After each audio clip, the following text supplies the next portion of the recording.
goody, here it comes. Welcome to the Cinema Psycho Show. You are interested in the unknown, the mysterious, the unexplainable. That is why you are here. Oh my God, don't stop now! With your hosts, Brian, John, and Elaine. Welcome to the Cinema Psycho Show, the madhouse for film freaks and film fans of all types. I'm your host, Brian Coddington, joined by my fellow co-hosts and filmmakers, John and Elaine Woolscroft. I'm a freak and a fan. That's why I get double pay. Wow. Okay. Wow, when you introduce yourself in such a way, I mean, how can I compete? Let's be real. Yeah, so we're on episode, what are we on now, 22? We're getting up there. We're getting up there. Last episode we were able to drink, right? Yes. I like how we have lost complete track of what episode. We've lost track. What? That's what 2 weeks does. Numbering is for quitters, and I don't need that. You don't do that shit? You don't do that shit? No. Yeah. How's your week been? Good. Super good. We both had birthdays. We did. Because our birthdays are 2 days apart, which is pretty badass. It's pretty awesome. I had a Batman party. I played outside. You played outside. So we were both, on that's what happens when you hit your 30s. Yeah, you lose your mind. You do. You're just like, you know what? Fuck it. I'm going to have a Batman party with streamers and Batman cake. Darn and awesomeness. I just sat on the edge of a bridge drinking and crying because I was too much of a coward to jump in. Oh, you did not. We ate sushi. I was there. Oh, yeah, that was pretty sweet. So we got a bit of news. Upsetting. Yeah, something really interesting that I didn't know anything about. So give us the deets. Let us know what's going on. All right, Brian. so this I found out actually a couple days ago, and it's kind of distressing to hear about. So YouTube has decided to change their terms of service. Excuse me, I'm still coughing, so that this will be happening again. You guys can still drink if you like. Still drink, yeah, that's absolutely. your fetish. Ooh. Yeah. So anyway, They're juicy. YouTube changed their terms of service when it comes to advertising over the weekend. Ooh. So they're saying that they didn't change their terms of service. They're just now notifying and enforcing the previous terms of service. And by advertising, you don't mean I'm going to see fewer ads for detergent. No. Okay. No. What I mean is that YouTube is basically demonetizing certain videos that do not fall within their guidelines of ad-friendly content. Which is stupid, but okay. Well, now, what dictates this content? It's silly that their guidelines haven't changed as YouTube has changed. Like, when it started, sure, it was, let's upload our family videos and funny videos of cats. But there are many people that make an honest living off of YouTube. That's we aspire honestly to be those people. Well, that's the thing is that's the distressing part, is that basically YouTube put on notice and basically killed the income of, we're talking thousands of YouTubers who make their living off of the ad revenue they get from making videos, and who have great content and are actually able to get money from it. Now tell me more about the limitations here. So as far as the limitations, goes. And this actually is from daily.com, but this list has been all over the place. I found out about it through just looking on YouTube just for shits and giggles one day, and saw that people were complaining about this, especially a notable YouTuber named Philip DeMarco. Okay. Who kind of, I guess, started off at YouTube like 10 years ago. Oh, wow. And basically feels that he's been stabbed in the back because of this. Because he's one of these guys who would say controversial things. Sure. And that's one of the tenets of this demonetization bullshit. So to give you a rundown of the list of things you can't do anymore if you want to make money on YouTube. You cannot have sexually suggestive content, including partial nudity and sexual humor.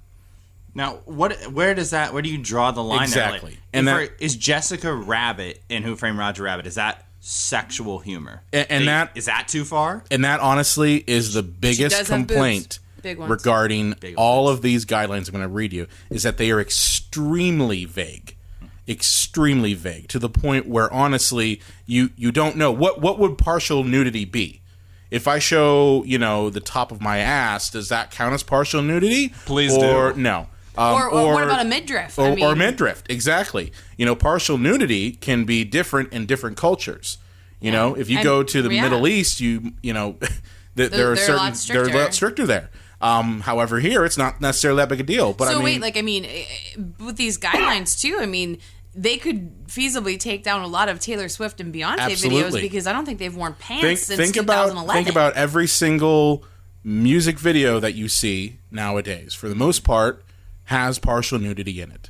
I mean, I would say because the costumes are just small, and that's fine. Women can wear whatever the hell they want. Think of Lady Gaga videos. Same deal. I would venture a guess that this is going to be riddled with hypocrisy. You know, a lot of larger companies that put their videos on YouTube after they've aired, you know, to garner more views. Like something like John Oliver, and I'm not saying anything about John Oliver. I'm really talking about HBO. You know, he puts up a lot of his, last week, with John Oliver. Oh yeah, those are not going to be touched. But I think the smaller those, guy will I think be. those videos don't really have to worry about demonetization. Okay, because they're not looking at the ad revenue from YouTube as an income source. John Oliver is getting paid by HBO, and he wants you to see the show, and that's why they do it. Same thing with like Jimmy Kimmel's clips. World Wrestling Entertainment is they have, I think, over 12 million people have subscribed to their channel, so they probably actually do make a decent amount of income that they base into what they make off of YouTube. Between that, their cable deal, their network, and their merchandise, that's where it's the smallest part of their revenue. But that's just one random example. Right. I'm sure with their content that they'd be a little upset with what's being taken down. And that's another aspect of the hypocrisy, because I'm sure that a lot more content's going to be taken down for female nudity, but man, something like the WWE, I mean, these are guys in very, very small shorts, and I am not complaining, but I mean, I don't think that that's going to be taken down, but by the same standard, I think other content would be. And then along with that, I mean, how many YouTube videos have you seen that have sexual humor in it? So many. Almost all of them. And I joked about it before, but if these accounts, I mean, now they're not taking anybody's content down, but if they're demonetizing it, why do I have to watch an ad if they're not getting any money? Does that mean there wouldn't be any ads at all? Correct. So I joked about that, but that is kind of going to be the case. The idea is, I mean, I don't know. I mean, it could be that the ad could be there, but YouTube gets all the money. It could be that too. That seems like so much bullshit. But this is what YouTube does. If the great creator, someone's creating really dynamic content, and I have to watch an ad, but they're not getting any of the money from that is bullshit. I mean, that sort of shit happens when, you're flagged for copyright infringement on YouTube and you're monetizing your content. The way it works is that basically if you're flagged for copyright infringement, even if you're doing a movie that's fair use or something like that, the revenue you would get is sent over to whoever put in the copyright flag. That's how it works. It's really messed up. That's why you see, whenever someone uses, say, music accidentally or whatever in their YouTube video, you'll see that, like, oh, this track is from this. That money is not going to the artist. Not to the artist, but to the creator of the video. It's going to the artist or the record company. So they're redirecting where the money's going. Now, there's a couple other guidelines here that I wanted to talk about. Yeah, because totally. That's not the worst one, okay? The next one is violence, including displays of serious injury and events related to violent extremism.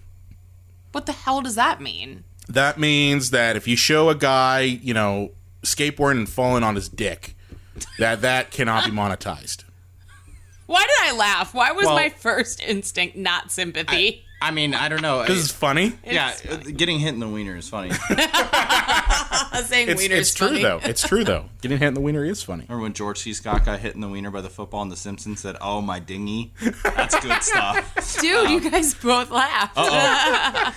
Uh-oh, we just mentioned something copyright. We're getting taken Well, down. we're not on fucking YouTube, so there you go. Right, to me, I thought maybe it meant more of something like gore, like blood. Well, yeah, but like, what's wounds. Extremism? Well, if I lose an arm, my problem is that not my problem good? is But think fingers about okay? my problem with this one is think about people who make short horror films. For example, James Blaylock, we had him on the show. Yeah, man. I guarantee you he's monetizing his short films on YouTube.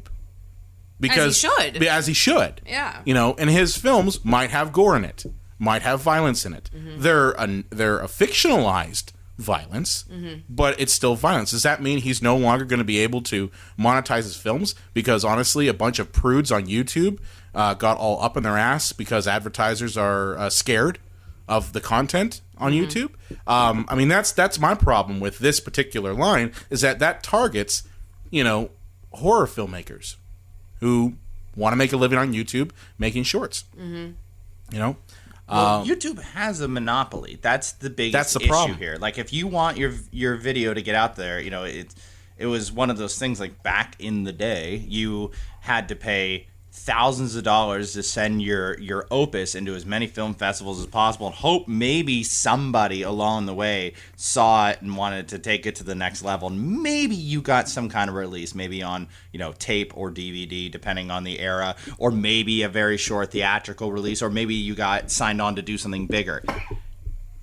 Now we have an ability to put our stuff out there on the internet, and possibly that's even as far as we wanted to go. Like, I want to make short films and I want to put them on YouTube. I'm not out there to be the next Spielberg, but I want my work to be seen by as many people as possible. And now they're trying to crush those dreams as much as possible. Well, I mean, from the filmmaking standpoint, YouTube hasn't necessarily been a solution for small-time filmmakers because, I mean, you put up your stuff and YouTube owns a part of the rights. Right. That's it. The end. That's it's no the longer problem. your work. That's the problem. So I don't think it's necessarily a super filmmaker friendly entity anyway. They've tried to. They're doing like the YouTube Red thing, where it's supposed to like cater to filmmakers. But honestly, I think if you're in this era, if you're trying to do that sort of thing, there are other avenues. Amazon Video Direct is one that just launched a couple months ago. Oh yeah. I don't think it's taken off nearly as well as it should. But they're trying to eat into YouTube's ability by basically allowing you to skip the middleman and go directly into Amazon Prime. That's pretty cool. But the problem with that, though, ends up being, they're also looking at the content that's coming in. And I'm sure they own you. I'm sure that they own you a piece of it. Oh, yeah. So Vimeo owns you. Daily Motion. Is it Daily Motion? Daily, I don't know if Daily that's Motion a UK does. site, isn't it? Yeah. They own a piece of you, Yeah, and it's just a shame because, I mean, who, as a small-time filmmaker, has the bandwidth, literally, to put up their own videos on there their are own solutions sites? to do that, too. I mean, it There's just, like Amazon S3. That's a cloud, basically, drive that you can throw your stuff on and do your own streams. There are ways of doing it, but at the same time, not every filmmaker has the means or ability to do that sort of thing. I mean, YouTube's the king for a reason. It's easy. Right. And it's easy and has a community and it has an audience. Absolutely. I suppose, in fairness, nobody has ever had totally own their things. Like, if you're released by a major studio, that studio owns that film. That's true. For a certain time, though. That's true. Yeah. Unless they buy you out. If they buy you out, then they own it. But I mean, there's a better understanding from a business standpoint in that situation, though, where they're making money, but they're making you money as well. I mean, with as nebulous as... But I'm saying that you give up your rights no matter how you distribute your work. Now, if you're Steven Spielberg, you're going to give up your rights to Universal. Right. But if you're us, you're going to give it up to YouTube. Yeah. I'm not saying that. I'm saying of all things, that's I just think the thing is that if you give up your rights to YouTube, the idea is that you can monetize your content so that you can get some revenue off of it. Sure. And it's not a lot. I mean, there are people out there who have built up an audience to the point where they quit their jobs and they make videos full time. That is the American dream. That is the American dream. But there are a couple other lines here I wanted to get through. Yes. These last couple ones I think are very important. Well, one of them I don't think is. The next one is inappropriate language, including harassment, swearing, and vulgar language. Oh, fuck that shit right Seriously? up his ass. I mean, I can understand, harassment. I mean, I think that a lot of the videos that are, evil or mindlessly trolling, not only should they not be monetized, I mean, I think they should be taken down. That's more the comment section. That's more of a look at the comment section. I mean, there's a lot of attack videos out there. Right, I think there are attack videos out there, and I don't think those should be monetized. But if you're going to say, guess what? You know what? You can't say fuck anymore.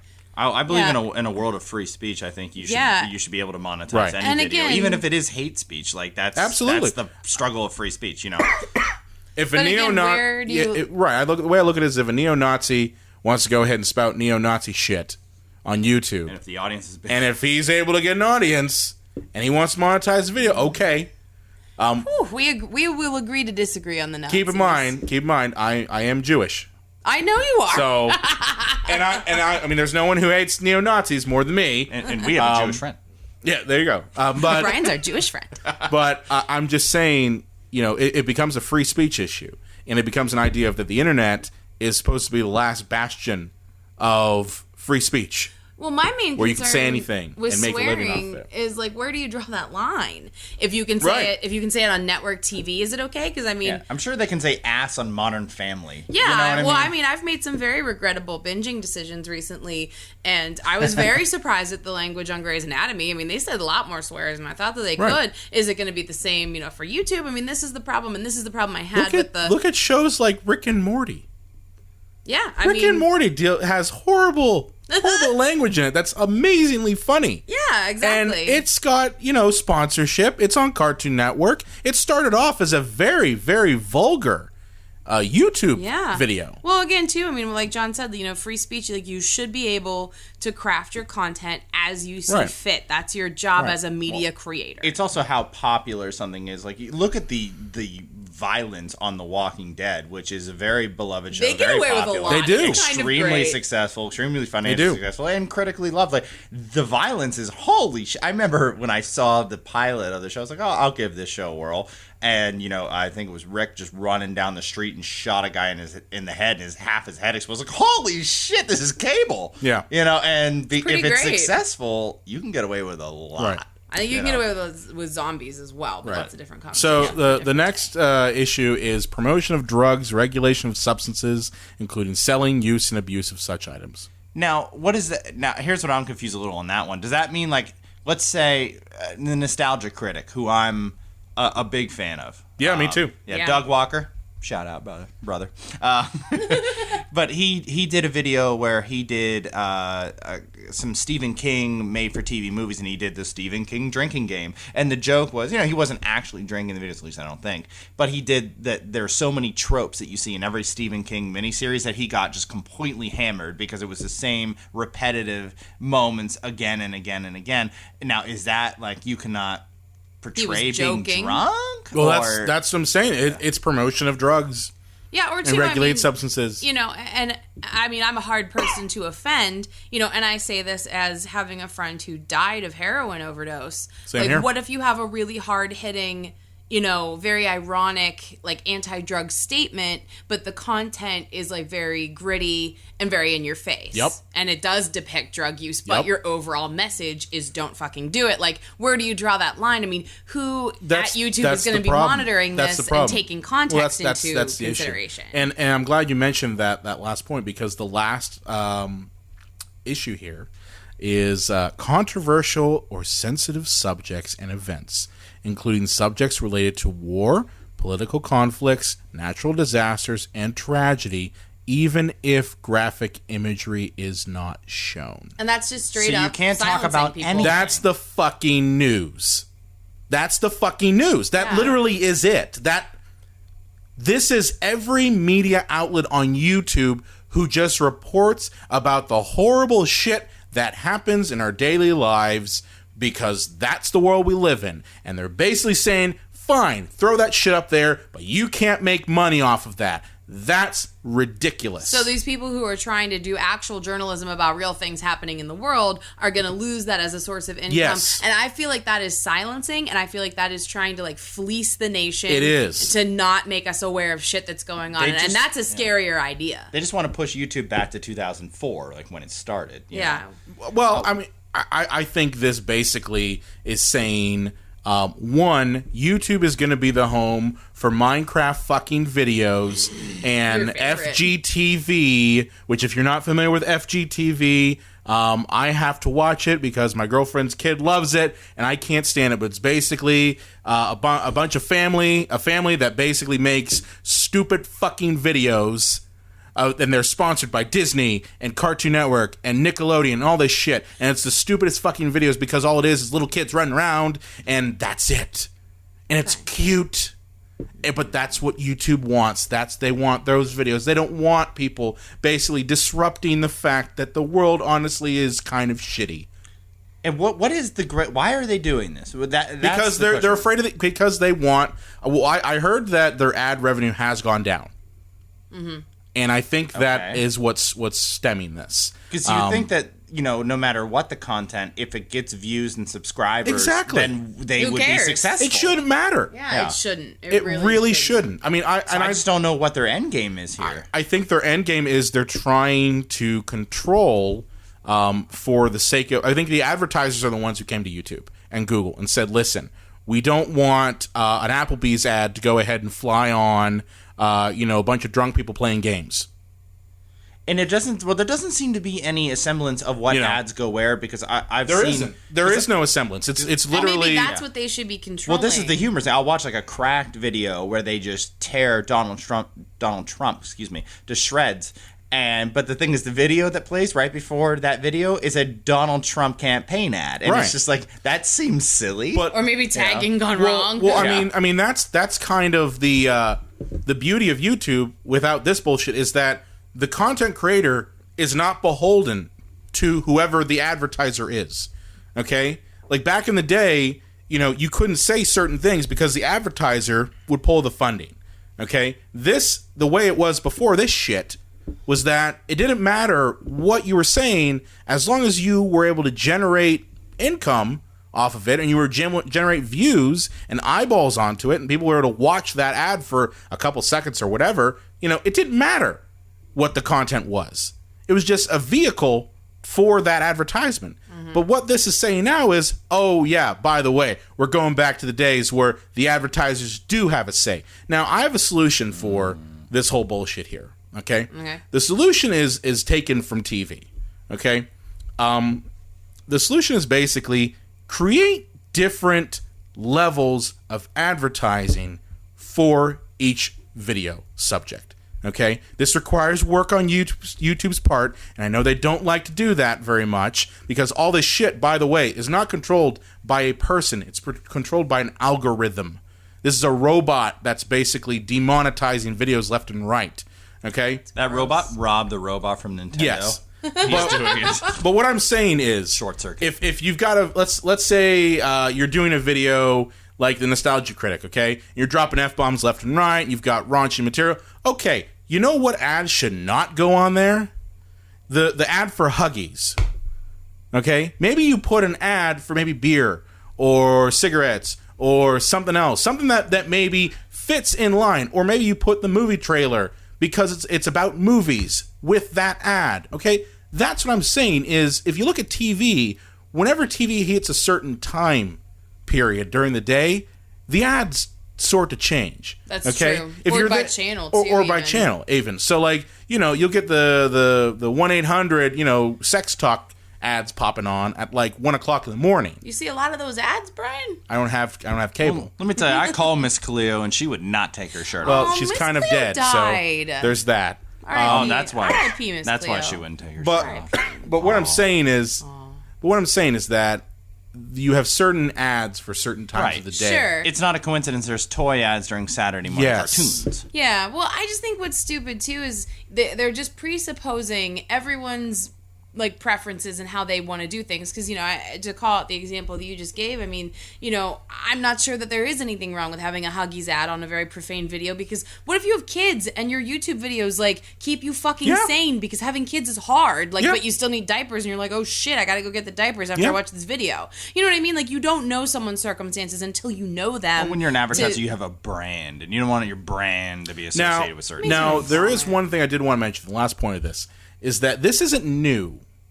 Okay, this isn't new. The demonetization part of this, where basically they're going to thousands upon thousands upon thousands of channels and demonetizing videos. That's not a new thing. The new thing is that they're being notified that their videos are demonetized. Prior to last week, oh wow, people would not. I mean, unless you dug deep into your analytics for your channel and for your video, you wouldn't know whether YouTube cut off your demonetization. That's the shitty. difference now is that they're telling you, and that's what's the bigger issue. So the question I ask is, how long has this been going on where YouTubers have been demonetized without being notified of it, and now you're suddenly notified? So I mean, this it really is sickening to me to see that this is where we're at. You know, where we're back to the advertisers basically hold the keys to making a living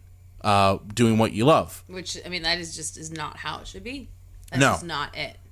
No, and I'm hoping that this blows up in YouTube's fucking face very soon, which I think it will. I really do. I think it's only a matter of time before it does. I do as well. Because I just think, you know, every single time they've done this with the copyright flag bullshit and now this, I think it's basically blown up because people don't operate like TV anymore. People don't operate like they did, 20, 30 years ago. I mean, we're breaking the constraints for that kind of thing all the time. I mean, God, look at the cable model. That's starting to blow up now, where they're offering skinny packages and, working digital content. And that's what I'm saying, I think this is them fighting back against that tide. And unfortunately for us, the tide will eventually win because that's just where we're going. So that's the news. It was a long news. It was a long news, but I mean, that's a really But I think it was a very important aspect. topic. I'm not going to lie to you guys. I'm a little depressed by that news story. I got no cute transition here. No. Holy quippy shit. transition. No. Well, No. I mean, I think, John, you were depressed with this because you want to do a channel. Well, yeah, and I mean, I probably will do a channel regardless. I'll let the little bastards win. My hope is to get content out there. If I can monetize it, fantastic. But my first and foremost goal is to get Get the audience. get the material out there. And now, maybe I'll change my mind if I start making a lot of money and then they start taking it away from me. Maybe that'll change, but we'll see. That's right. But my first and foremost is want to get the material out there. Then, secondly, hopefully I can make a living out of it. But It's true. It's true. what is today's episode, guys? So we came across this list this week that we thought was really interesting, and especially the questions that it brings up. So of all places, Business Insider. I was going to say, that's kind of business, kind of bizarre. Yeah, BusinessInsider.com The only thing I read. has so they have this interesting list, and it looks like this came out around the beginning of the year. Yeah. From January, where they said hey, the weather blows, try binging some cool movies, and what they came up with was the idea of a modern day classic. So a contemporary classic, from our time. Now, for the point of this article, the author came up with 20 essential, in their words, essential titles from the past 15 years that are worth taking another look. So I think that that's kind of an interesting take on modern cinema, because we always talk about thinking about what's classic or what is the best of filmmaking in general, but if you try to reframe that into more modern times, I think that's very compelling. Yeah. So yeah, how do we? Well, the person that made this article chose about 2000 and on, and I think that's a fair place to start. That's kind of that's how fair. I would take a look at it. I guess a modern classic. We're talking new millennium here. Yeah, I would and say 15 years is a very narrow window, I would say. Yeah, I mean, for me, I would say modern classic would fall anywhere from 1999 and up. Yeah. The reason why is because I think 1999 was one of the best years for cinema. Well, there was a lot of content, Really one of the best years for cinema. According to this list, apparently 2007 was amazing. Well, they're liars. So a lot of the films are from They're a bunch there. of liars. I don't care. Totally. But I think it's an interesting question to ask. I personally, I thought that the list was really cool, and I think it's just a cool discussion for us to have of what makes a modern classic, Well, let's start with their list. Now, one of the key films on here that I absolutely hate with a passion. But do you have to talk about what you hate all the time? yes, We're yes, hateful it's what people. feeds Come on. me. I fuel myself with hatred. So it keeps you young. But it's a film that's beloved by many people, the critics and fans alike. But I hate Boyhood. That movie. I've never can seen it. fuck itself. I've never I seen didn't it. I've see never it really either, been interested but in you it. said so many horrible things about it. I don't know if I ever will. Is it because the process they went to make that movie was You mean the we're gimmick? The gimmick, yes. Yeah. And I actually have something on my list here of gimmick movies that we'll get there. But yeah, no, the whole film is a gimmick. It took 11 years to make, but so what? Nothing happens in the film. It is an utterly motionless tired, boring film about boring people where nothing happens. There's no characters, there's no art, there's no story. It's just a collection of scenes, and I mean that's Richard Linklater in a nutshell for you. I'm not a fan of him anyways. Wow. But Suck the it, movie Linklater. is, you take away that it took 11 years to make, like, yay. If you did the same film, same story, but you just picked like different actors for different years, or you put makeup on them, or something else. You didn't film it over 11 years, and this film is forgotten about in 5 minutes as trite and meaningless. Trite and meaningless. Well, I mean, the list couldn't disagree with you more. I mean, What is it they say? It says shot from 2002 to 2013.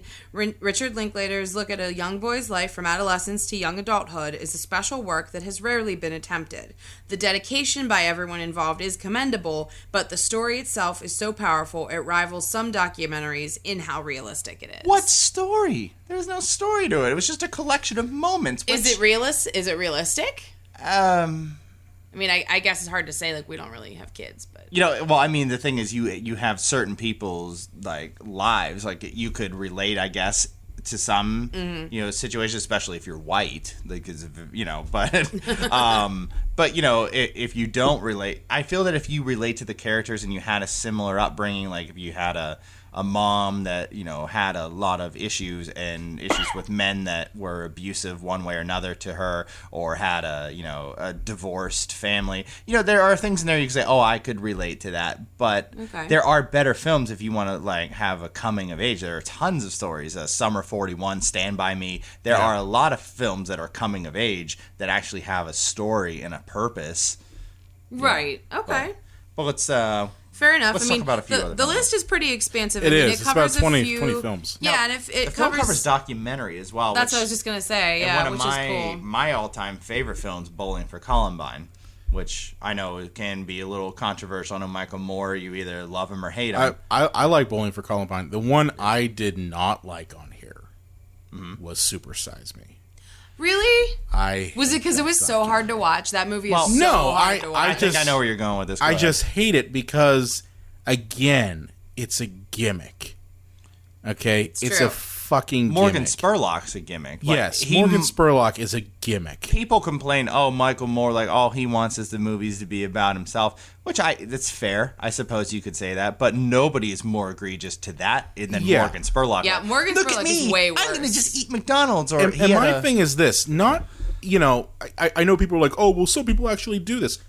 I have never met a single person who says, I go to McDonald's breakfast, lunch, and dinner, and do that every single day. Yeah, I mean, well, the funny thing is, I mean, what do we know? Calories in, calories out. Yeah. It's like a big very shocker. simple Yeah, I know equation. that McDonald's is bad for you. But it's funny. I mean, like, nobody made a film about it, but I've seen online before where people have done the McDonald's diet, and they've eaten all McDonald's 3 meals a day for a extended period of time, paired with exercise, and they've eaten the stuff that probably won't kill you, and they've lost weight. Yeah. So, I mean, it's easy to refute what he did now. I mean, he definitely, I think, opened eyes of, like, what's going on inside. Like, obviously, we could see he gained a shit ton of weight, but I thought the moments where he was in with the doctors and, like, they told him, like, how bad his blood work was, like, I thought that was important. You don't think about that stuff. But at the same time, I can find another documentary that probably goes deeper into food, and that's Food Inc. Yeah, Food Inc. is a better film. I would have said Meet Your Meat. that Meet Your Meat is too hard to watch. But I would have said that movie probably belongs on here over this film. And I would agree with that because Food Inc. is not only just an amazing documentary, it is an amazingly good film. It is, and I'm not a fan of documentaries like deep social ones. But that one, it hits home because. That's our food's everywhere. Well, and it's so eye-opening because, I mean, it's so easy to go to the grocery store where it's all sanitized and it's food. You know what I mean? Like, it's just food. It's it's what you buy. It's but then you realize that, oh, shit, there's my choices really... lot more to it you realize that your choices really aren't choices. That your choices really are just between corn-based food and genetically modified food. Like, that's pretty much it. Or really, really expensive, hard to find private farm food. Yes, exactly. And it can be done, but, it's one of those things where... Right. So I would have said that movie would have belonged on here over Super Size Me. I agree with that. I think what possibly this article is also trying to do is talking about films that not only just are great, but also films that were films of their time, or films that kind of, set a benchmark. For example, a movie that I hate, The Passion of the Christ, I would say to anybody, like, at least see it, and then, like, but also study, like, why that film was, like, a big film at the time. I won't see it. Study the, why it was,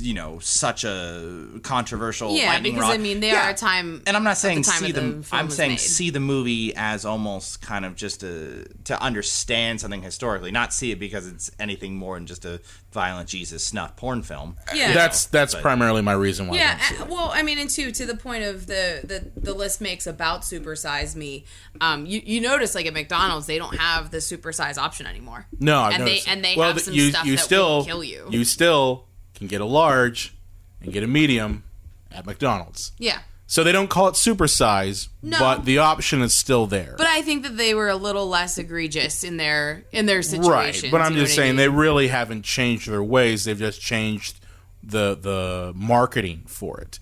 This basically fucked up their marketing.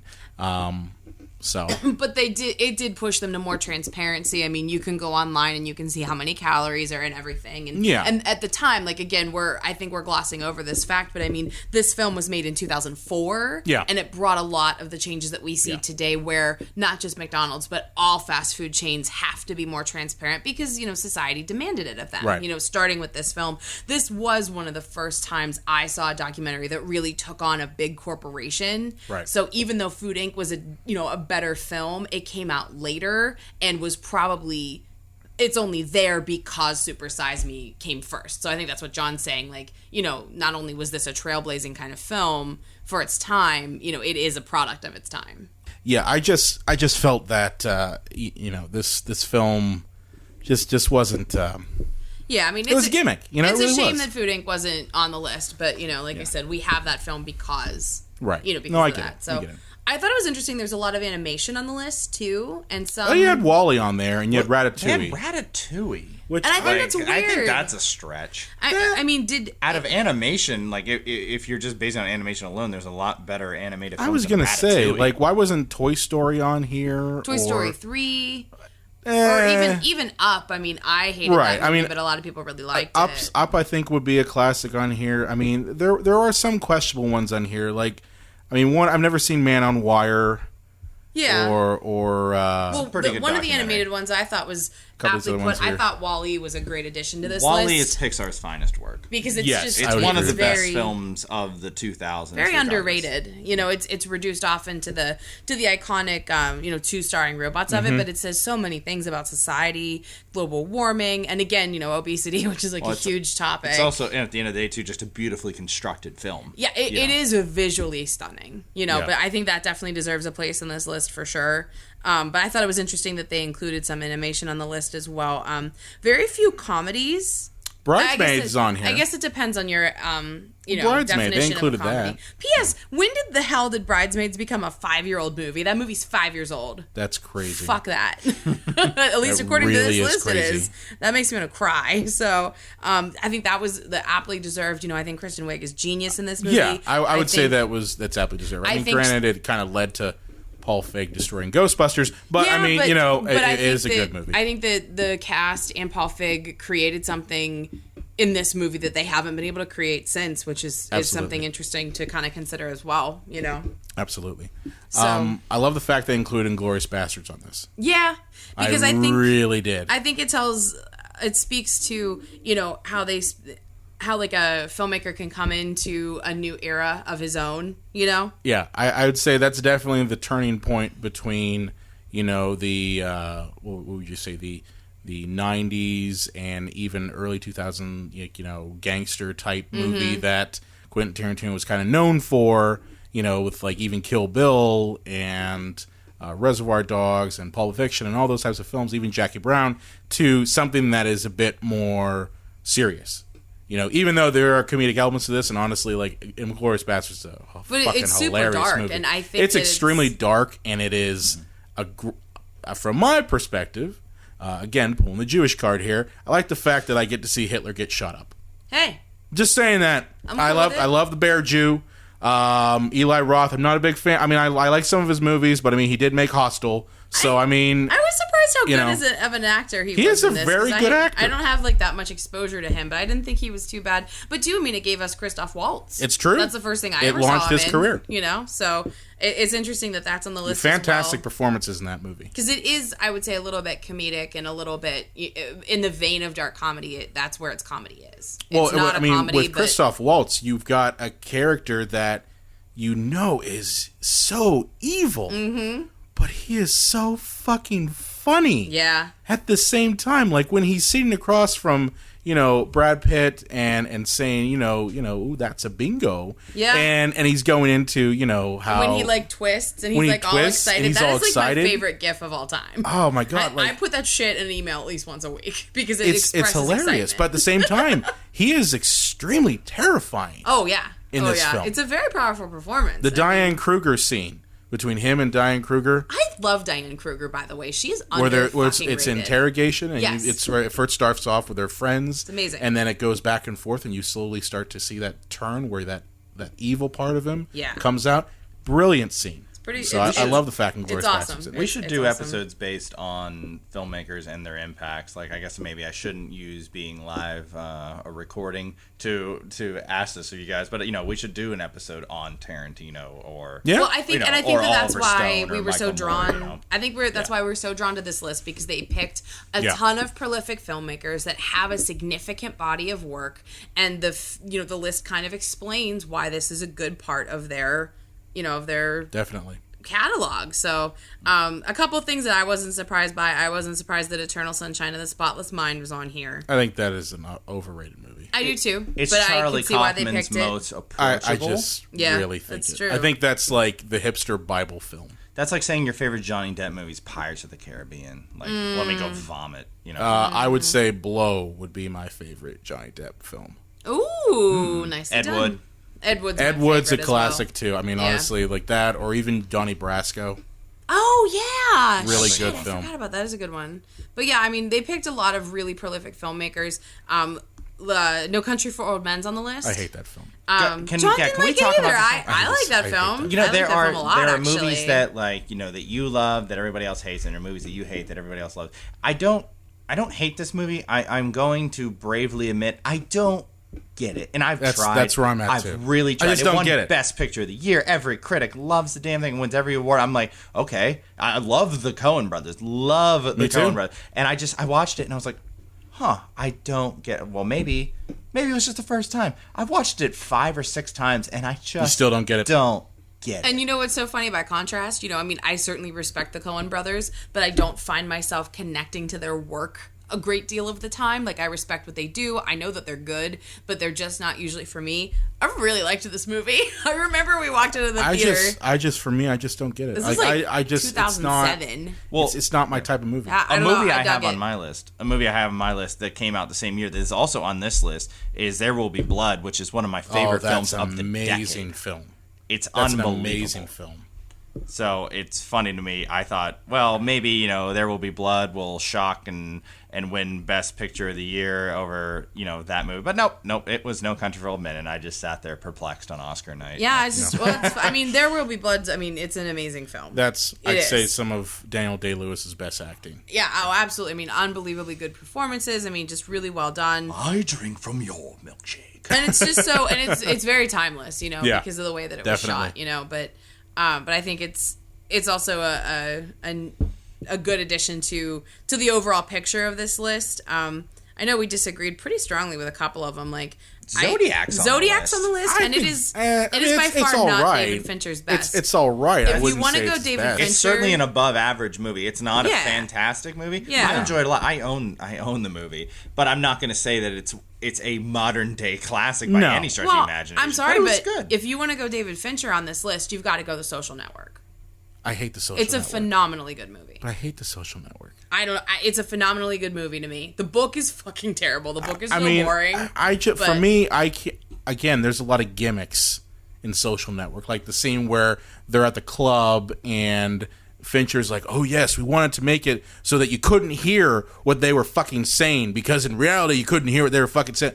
That's bullshit. Okay, that's a gimmick there. Yeah, okay. I'm not saying, but I mean, I get Fincher that pulls that shit though. You know. I mean, personally, for me, even though I don't like remakes, I love The Girl with the Dragon Tattoo that he did. See, it fell a little short for me. Really? Yeah. I mean, were you basing it off of the original? Yeah, I mean, to an extent, I've read the books as well, so I guess I just have a lot of the content jumbled around in there. And there was some stuff that I liked better in, his version of the film than in others. I mean, the actual movies that were, adapted overseas from the actual books, I mean, they're much better. And the other thing too is, I mean, if you really want to go ahead and find like the definitive Fincher film, Fight Club. Fight Club. No. I don't care for Fight Club. You don't care for Fight Club? No. Really? I mean, I loved it when I was 19. Oh, come on. And then, I love Fight Club. Now I'm 31. I find it, it's one of those movies where you pretentious Gen X jerk off material. It's one of those movies you watch when you're 19 thank and you're you. like, this is fucking amazing. And then you see it again when you're like a real person, and then you're like, oh shit. See, I see it. I've seen it when I was younger. I've seen it, currently, and I still love it. Well, we're happy for you. So I mean, but I know, just kidding.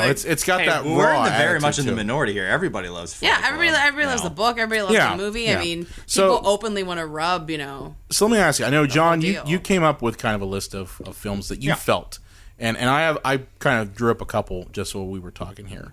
and I thought of a couple too. You thought of a couple too.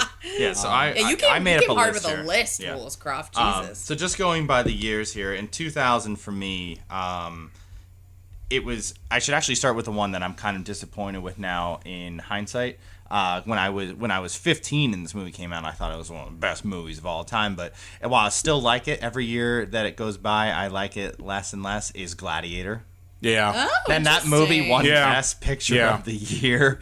Yeah, it's true. But, as you get older, you're like, this isn't as good as I thought. I still like it, but it's not as good as I thought. Yeah. Right. When I was 4 years old, I thought Batman 89 was the greatest cinematic achievement of all time. I still love the movie, but I can see its flaws. I actually like Batman Returns back in the day too. Yeah, I still like Batman Returns. I did. Go back to episode 1, folks. Yeah. Yep. But Requiem for a Dream and Oh, that's on my Memento. list. That's And- on my list. and Well, Memento. Requiem for a Dream is on my list. Memento is an important part, I think, of the newer era of film. I mean, Oh, yeah. playing around with time and everything. I mean, it's Time it and was then just introspective filmmaking. I mean, it certainly has its flaws, but I mean, I think it is a solid contender for a list like this one. Absolutely. Requiem for a Dream, that is a movie that I've said you can only watch maybe every 6 to 10 years because it just drains you completely. I buy that.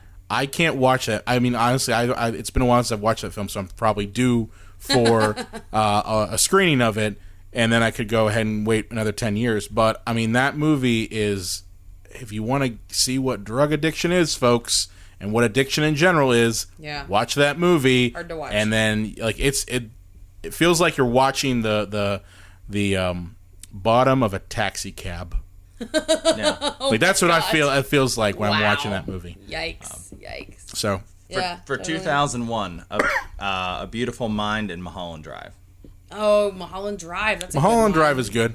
That's a It's good good. one. I don't know I'm what a the hell's big going David on in Lynch guy. Mulholland and I would Drive, say it's but some of his it's- more accessible work. But it's interesting, though, with David Lynch, like, we are so used to following a narrative, and it's funny that I just shit on Boyhood, but that movie, you're supposed to feel it more than you're supposed to understand it.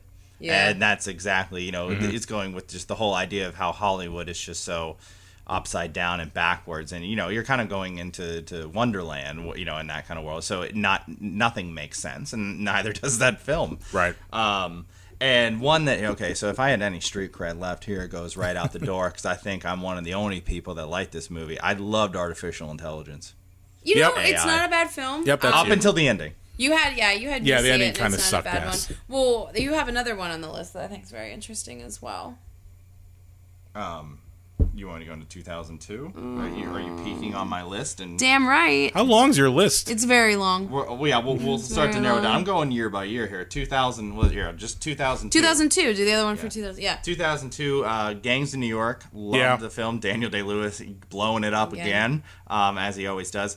And a very forgotten film, and it's one of my favorite films of all time. Doesn't matter what decade, anything, is Road to Perdition, starring Tom Hanks. It's amazing. It's a good film. It is a good film. Great Amazing cinematography. film. I loved that film. If you haven't seen it, do yourself a favor. It was ignored when it came out, but it's incredible. So it's a graphic novel, right? Yep. It is. I've read the graphic novel. Graphic novel can't hold a candle to the film. Right. The film is actually better in this instance, which is not always the case. 2003, Mystic River and American Splendor, another ignored movie, a Paul Giamatti movie. Oh, that's the one where he's the comic book artist, right? Yes. Yeah, it's a quirky film. Do you have more than 20 on your list? I was gonna say, like, how many movies do you have? Because I only have like 5. Well, we're getting there. We're up to 2004 here, guys. Okay, well, just pick one from each year, maybe. But yeah, 2004, $1 Million Baby. I'm a big fan. I know some people are kind of polarized on that as it got older, but I liked the film a lot when it came out. I still do. 2005, you have to go Brokeback Mountain just because, well, I mean, it's a good film regardless, but what it meant culturally as a shift, you know, in the way we look at the world. Yeah. Good Night and Good Luck was another great film. I've never seen that film. It's funny how The Crucible was a comment on the McCarthy era. This film is a comment on the Bush era, but it was about the McCarthy era. Right. 2006, the only thing I could really find that really spoke to me was Pan's Labyrinth. Oh, yeah. That was a good film. That's a great film. Beautiful film. Yeah, Beautiful another film. example of just, beautiful film, greatly paced, a story that was, a child could watch that, but it was really for adults, and it's just amazing all around. Yeah. There Will Be Blood, 2007, as we had mentioned earlier. 2008 was a good year for me. Wall-E, The Wrestler, which is The Wrestler's a great Darren film. Aronofsky, an amazing film by him. I do like pro wrestling, but I mean, you don't have to like pro wrestling to like that movie. that's not a prerequisite to watch that film. But I kind of think it helped me like it even more. But Milk came out that year. That was a great movie. wow. Sean Penn, great performance That from was a Sean great- Penn. Although, kind of being a straight actor playing gay man, isn't that gay blackface? I don't know. Whoa, that's the thing you said. Well, no, it could be saying Fair. that. I mean, like, it's fair. It's you know, fair. But 2009, Inglourious Basterds was probably the film for me that year. But I also had for What the Fuck, Avatar. That movie, how did that movie get nominated for an Oscar? So you're saying you didn't enjoy it? Avatar, enjoy Avatar? is horrible. It's an inexcusable movie. And I mean, Dances with Terminator 2, The Abyss. Like I like a lot of James Cameron's movies, but Dances with Wolves. That's honestly Yeah. what that movie was. yeah, it was a Smurfs. It was Dances with Wolves. Smurfs. It was little South Park reference there. Yeah. But yeah, the movie's inexcusably bad. Yeah. It's laughable. Like it's legitimately a bad movie. That got nominated for Best Picture of the Year. Wow. 2010, Social Network. Sorry, Brian, and Black Swan. Black Swan's a fantastic Black Swan film. is a fantastic film. I really had nothing in 2011, and here's another film that was a gimmick that I can't believe won Best Picture of the Year. The Artist. It was God. cute. I'll give it that, but that's it. Oh. Didn't that dog die that was in it? Oh, I'm sure he's dead. Yeah, the dog was probably like Dog's 5 or dead. 6, when the movie was made. Yeah. But yeah, that movie, that will be forgotten in the annals of time. Annals. 2013, Wolf of Wall Street and Dallas Buyers Club was, for me. I'm not saying for everybody there. 2014 had Birdman, Foxcatcher, and Whiplash for me. Those okay. were, I didn't like Foxcatcher that much. Foxcatcher, I thought was okay. I don't think it was great. I thought it was like, oh, okay. Yeah, it was alright. Steve Carell's creepy in it. I have a really hard time not seeing Steve Carell as Michael Scott, so like that's my fault. I know, gotcha. and I've seen him in other stuff where he hasn't seemed like Yeah. Michael Scott, but he just seemed like Michael Scott in that to me. Last year was The Big Short, and I would say Big Short was really good. my top 5 of the decade are Road to Perdition, Mystic River, $1 Million Baby, There Will Be Blood, and Birdman. Wow. Yeah. Now, I can granted, see that. I also leaked into, up to 2016, so it's not really a decade. That would have been 2010. And I also ignored comedy and documentary. I focused mostly on drama for my list. Right. That makes sense. So my list is a lot shorter than yours, John. So for some of mine, and I didn't break them down by year.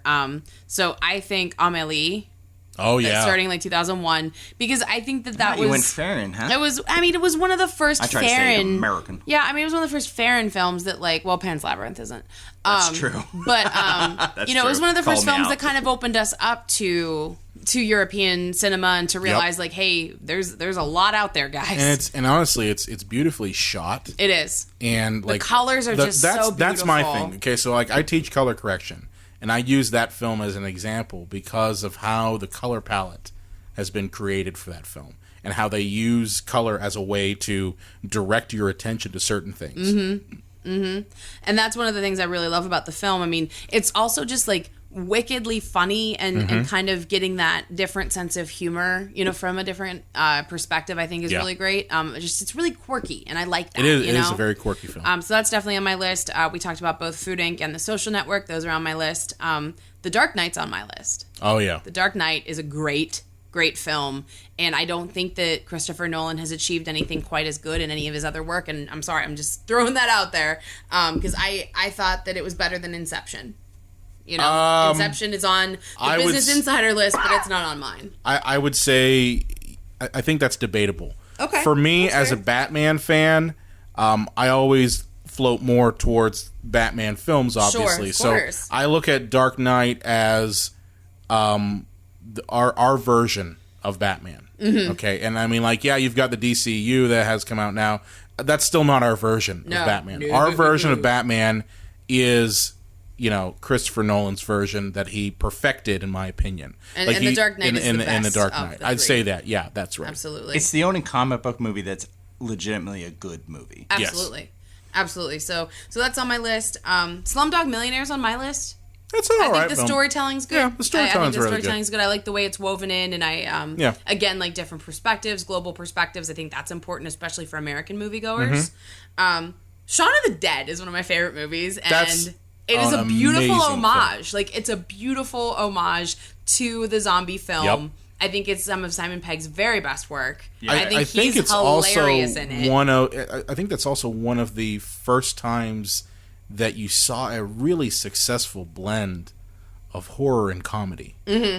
Like, I don't think, prior to Shaun of the Dead, Sam Raimi, but Sam Raimi, he always had one foot in the horror, realm, and he kind of always, as his films got to, like, Army of Darkness, then it got more goofy, and it became more of a comedy than a horror. Whereas Shaun of the Dead kind of balances that horror comedy, fence, so to Right. speak, and Right. dips one way or the other. I suppose a lot of Joe Dante's work is comedy horror, and not, most of his work isn't very good, but Small Soldiers, Gremlins. But I think too, if you know a lot about the genre and you see Shaun of the Dead, like, it's just like Inglourious Bastards. I mean, it's a beautiful love letter to cinema. It really is. And I think I definitely thought it should have been on this list. And then the other films, Gone Baby Gone's on my list. I think it is the best of never Ben seen Affleck's work. Never seen Because it. Argo's pretty good. That's, like, one of my favorites of Ben Affleck directed films. But Gone Baby Gone, like, fucked me up for, like, 3 days. Like, it's very disturbing. I think that his best one is Gone Girl. Really? Yeah. Wait, he directed that? No, he didn't direct it. Oh, He I was gonna in say. it. I didn't think he directed He was that. in it. Yeah. I thought that was that really... was Fincher again, wasn't it? Yeah, That I was was Fincher gonna say again. that was Fincher. That, Yeah. That movie fucks you up.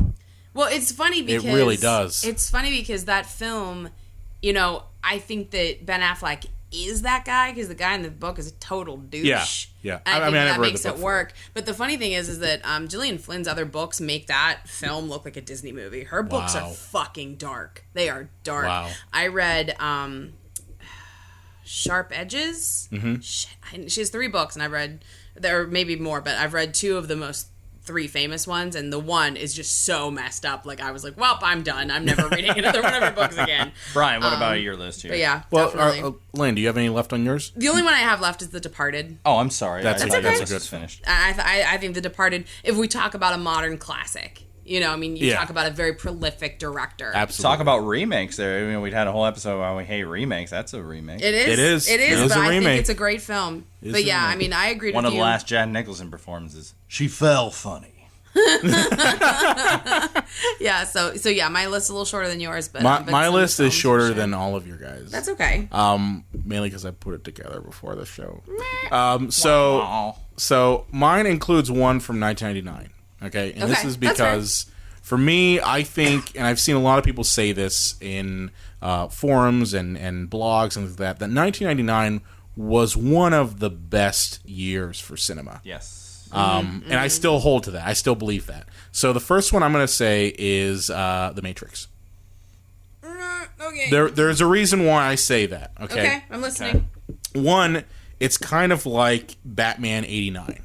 Okay, the reaction you had to The Matrix in 1999 was in the same realm of Batman '89, where Okay. it was prevalent. It was all over the place. Okay, it was also one of the few films that tackled technology with intelligence. Okay, it didn't talk down to the audience. It wasn't like movies like Hackers, for example, that Okay, gave you that's fair. a sort of like bizarro punk, cyberpunk utopia type thing. Okay, Matrix was mostly like, okay, here's the deal: our technology's everywhere. Can we trust it? Does the Right. technology control us, or do we control the technology? That's fair. Well, it was a shift in those kind of movies in the sense that they used to make movies that use technology to scare older people Yes. because they're the ones that pay to see movies. But our generation was reaching the age where we were paying to see movies, so we don't want to be talked down to. So Yes. there was Yeah. a shift. We're not seeing the net. We're not seeing Hackers anymore. Now Yeah. we're No. seeing a movie about. And I mean, true. I look at it from the standpoint, if you take it in from the perspective of it also dives into, the idea of what is reality. Is reality just a sum of our experiences? Is it a physical thing? What is it? And if you are plugged in, I mean, look at people you see down the street now. Everybody's on their fucking phone. They're basically jacked in, just like you would in the Matrix, into this fake world. Yeah, I still want the chip in my brain that teaches me all the world's languages, though. Right, but get what on I'm that. saying is like, Get on that. and yeah, you could go ahead and people criticize, say, well, Keanu Reeves and that sort of thing. I love the film. and that sort of thing. Hey, he's fantastic in John Wick. Okay, but what I'm saying is that The Matrix is one of those movies that left a mark on cinema. Now, I'm not talking about Matrix 2, or The sequels 3. were terrible. The sequels were god-awful. Yeah. And they never lived up to the original, but I felt that movie is a modern classic in the standpoint that it does, deal with a lot of things that, we're dealing with the reality of it now. Technology back in 1999 was not nearly as prevalent and as, advanced as it is now, where we are jacked in all Yeah. the time. Well, I think it's an interesting reflection of its time in the sense as well that it was very heavy on gun violence. Yes. And so in 99, I was almost not allowed to see it in the theater.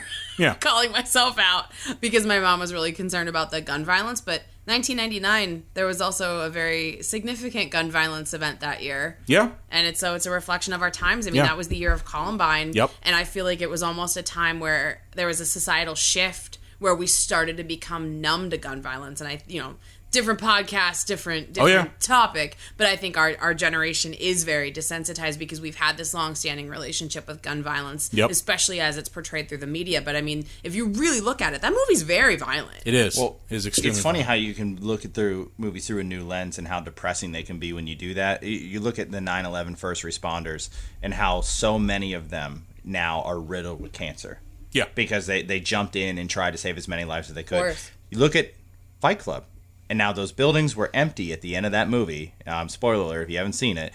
And Get out now. Controlled demolitions destroyed all of these buildings. And you think of, there was nobody in the buildings, but now we know how many hundreds of people would have been riddled with cancer that tried to save people that were, crushed by the falling debris of those buildings. It's like, wow, now we look through that and from a new perspective. Sure. And we had a controlled, very protected view of it before. It's Sure. like now, aw, Of course, But yeah. of course. Brian, what else do you got? Along with that, I have Kiss Kiss Bang Bang. Oh, that's a gem. Fantastic Yeah, it's a film. good film. Fantastic. I think it's one of the best. I guess you would call that almost like a noir. Yeah. Oh, yeah. I would call it noir-esque. Noir-esque Certainly. with a lot of comedy thrown Certainly. in. That's cool. That's a great film. Great film. I have There Will Be Blood on there, and I have Requiem for a Dream. Nice. The last film I have on here, and you guys, I hopefully you guys have seen it. I think it's by far the last great horror film. Ooh. Of this year so Okay. far. May. Lucky McKee's May. I'm sorry, I have not seen Okay. it. It sounds so familiar. Lucky McKee's May is honestly one of the most disturbing films you'll see. And there's a reason why. She's a lazy eye, right? She has a lazy yeah. eye, and it's basically a modern retelling of Frankenstein, and I love that movie to death. I think it's one of my absolute favorite horror films, and for me that one is tied with Hellraiser, because you know how much I love Hellraiser in terms of quality, and that's mainly because this movie, and I think all the movies we've talked about here, the most important thing that the filmmakers of these films put together was story and character. Mm-hmm. Okay, that's what made them classics. It wasn't franchise, it wasn't expanded universe, it wasn't any of that shit. It was, I want to tell a story with characters. Even Batman, even Dark Knight. It was, I'm focusing on character first. I'm focusing on telling a coherent story from beginning to end, and I'm going to make it the best possible film I can. And that's what makes these films, shine. They're also, for the most part, original ideas. May, for example, yes, it takes elements from Frankenstein. To give you an idea what this film is about, it's basically about a character. Her name is May, played by Angela Bettis. Angela Bettis was also in Girl Interrupted and a couple other films. She's mostly known in the horror circles. But she plays a girl who honestly is just looking for companionship and friendship and love, too. Mm-hmm. And she finds that the people around her are ugly with the exception of certain parts that she grows accustomed to and attached to. So, for example, she loves Jeremy Sisto's hands. Okay. She loves Anna Faris's neck. Interesting. She loves, some other girl's legs. But these people, even though she tries to befriend them and, fall in love with some of them, they ultimately hurt her because they're not the sum of their parts. Sure. Okay? And those ugly parts come out too. Right. And it slowly, and the movie slowly drives her crazy. Huh. And you see this progression of her sanity go from, and she's also obsessed with dolls. So if you got a thing against creepy dolls, this movie is it. Shit. Yeah. She talks to her creepy doll. I wish you guys could see my face right now. I look so unhappy right now. The point is that you see that progression of the character of May go from someone who's just creepy, she's got a creepy eye, and she's kind of a loner, to someone who is trying to branch out socially and then get rejected, and then how do you deal with that rejection? Okay. And she goes in a very dark and disturbing way. I don't want to give away the whole movie, but honestly, it's some of the best filmmaking in the horror genre. Yeah. And I really haven't seen anything top it. But speaking to universal truths at the same time. And that's the thing, is that everyone can relate to the character of May. Everyone has been in a situation where they felt, socially awkward, or they've not been loved by, one crush that they had. Like, that's the thing, is that movie gets me because I've been that character. Sure. I've been that person. Well, that's what it all comes down to. I mean, the whole list, whether we agree with, Business Insider, or, if I agree with John's list, or you agree with mine, it's all about storytelling, and I don't think that you have to be a filmmaker to be attracted to good storytelling, but I think for us it really helps. No. And to be able to tell a compelling story, and again, like you said, it comes down to character, having good stories to tell and great characters to tell them with. I mean, that's what makes a good movie either way, whether it's a modern classic or not. But I think it's just very interesting that every one of these modern classics was original. Every single one. And maybe taking an element here, an element there. And, I mean, some of them are, especially the ones that we came up with, are adaptive in some way. But still, a lot of them outdid the original source material. Like John said, The Road to Perdition is a better movie than the graphic novel. You know, I think The Social Network is a better movie than the book was. Right. You know, it's the only one possibly is Batman. Yeah, I mean, they've taken the original source material and improved upon it, Right. not just copied it, you know? Right. I mean, they didn't try to reinvent the wheel. They tried to create something that stood its own legs. Exactly. And was self-contained. I mean, every one of these movies, you know, have we mentioned a sequel? I mean, with the exception of Dark Knight, obviously. That's true. Have we mentioned a single sequel here? No, I mean, there hasn't been any franchise material in any of it, you know? No.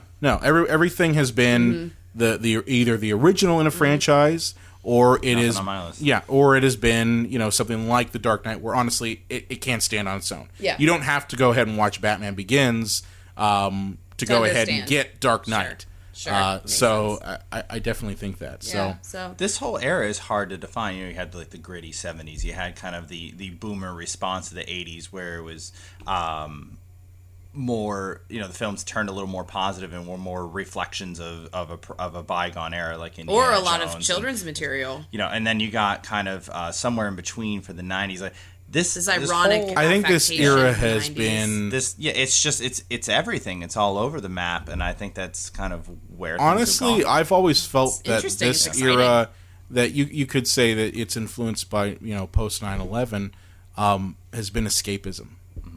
Oh, I think can it's see been that. heavily escaping Sure. the reality that we now have to live with. Sure, I could see that for sure. And I mean, you look at films like the films we talked about here. You know, There Will Be Blood takes place another time.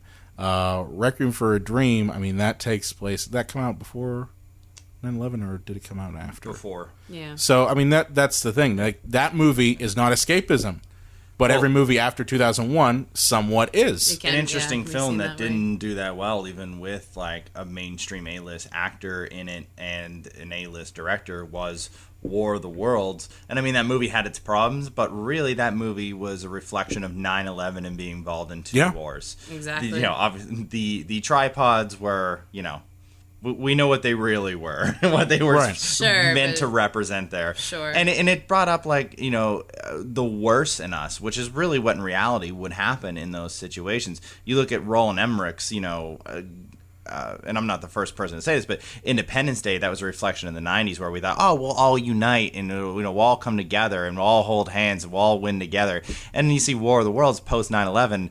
Everybody is ready to kill one another to get what they need, and Yeah. we destroy each other. And you have to ask in a yourself, disaster. which one is the more apt description of what would happen in that sort of situation? You guys are a bummer. Well, I mean, that's the thing. I mean, personally, I think it's a little mixture of both.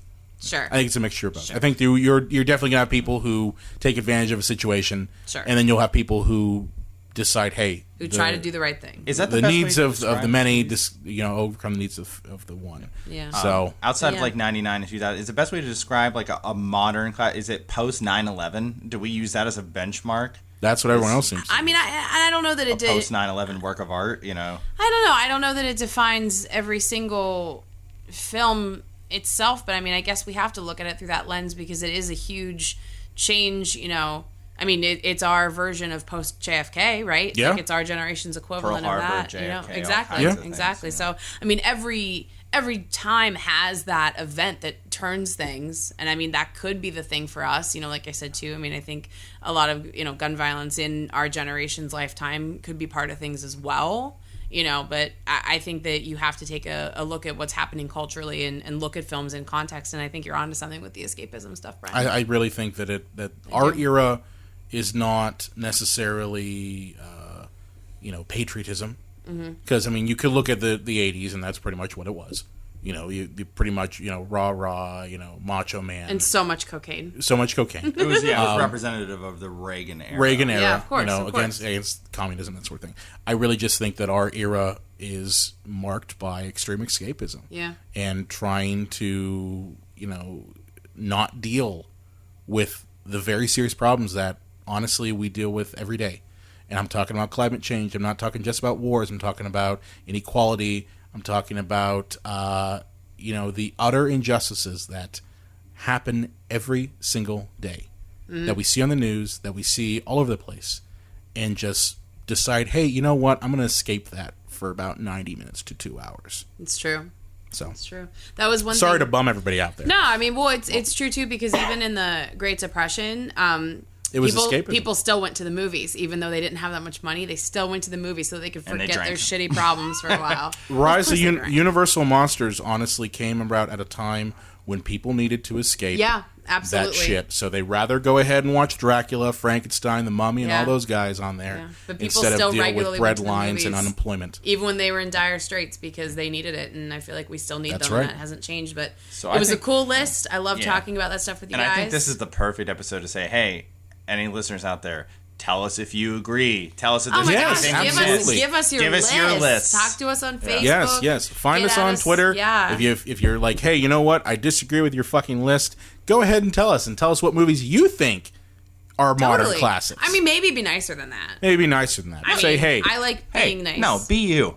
No, if you want to shit all over us, go ahead. Yeah, no the thing- censorship. If you'd like to shit on someone, you can shit all over John.